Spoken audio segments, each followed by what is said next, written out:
A lot of people just let their annuals or their flowers that are going to bloom every year go to seed, and then they let them fall to the ground. And that could include spinach, or here I've got some poppies. But if you decided because you're moving or because you want to spread those poppies to another area, you can just save them in a jar over winter. It's pretty simple.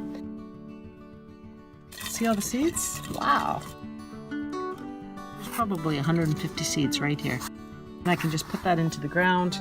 I don't even have to dig it into the ground. I can just sprinkle it onto a prepared soil. And next thing you know, you have small little poppies coming up. And by midsummer, you've got poppies in bloom.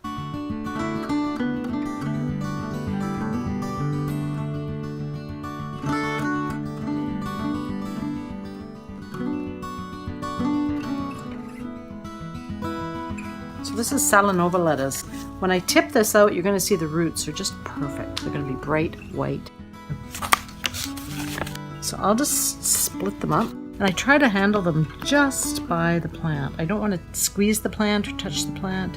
I just want to handle them. Look at those beautiful roots. So now I just make a little hole, pop it in. You don't want to push it down. You just want to lightly squeeze it. Here's another one. I'm going to give it a good 6 inches in between plants, because I want to give them room to grow. And again, when you come back in a couple of weeks, these are going to be incredible.